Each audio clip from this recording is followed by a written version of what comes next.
Фудбалерите на Брегалница се гореа во желбата да постигнат победа и да освојат 3 важни бода на градскиот стадион во Штип. Оцилигана беше мотивираноста кај играчите на Брегалница да го надиграат и да го поразат Пелистер, кој ги исфрли од купот. Има игра, има шанси, но за жал не ги искористија. Неефикасноста и овој пат беше присутна, кога нема голови, нема ниту победи. Впрочем, доказ за тоа се и двата постигнати гола, кои беа дело на пелистерци.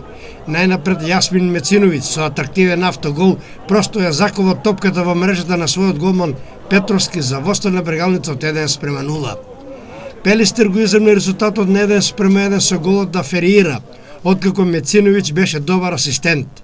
Играчите на Брегалница имаа замерки на судењето на езерската судиска тројка, на чело со Марија Марковски од Охрид, и неколку пати доаѓаше до расправи зашто беа доделени дури 5 жолти картони, и тоа за Коветич, Наумов, Вучетич, Велковски и Коцев.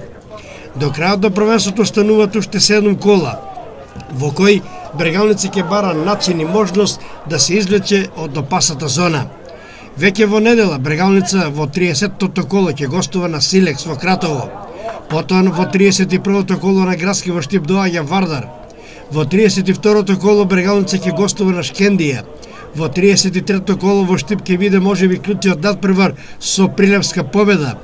Во 34-тото и 35-тото коло се дуваат две едно по друго гостување, најпрви на Шкупи, а потоа и на Македонија Ѓорче Петров, за да во последното 36-то коло на Градски во Штип се сретнат Брегалница и Работнички.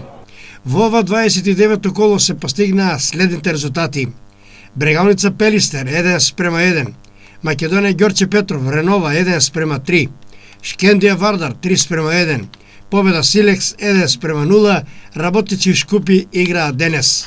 Табела: Вардар е прв со 68, Шкендија е втора со 58 бодови, трето место Работнички 47, четвртото и петтото место го делат Пелистер и Ренова со по 41 бод. Шесто место Силекс 36, на седмо место Шкупи има 29, осма е победа со 26, Брегалница е на деветото место со 20, последно 10-то место за екипата на Македонија Ѓорче Петров со 19 освоени бодови.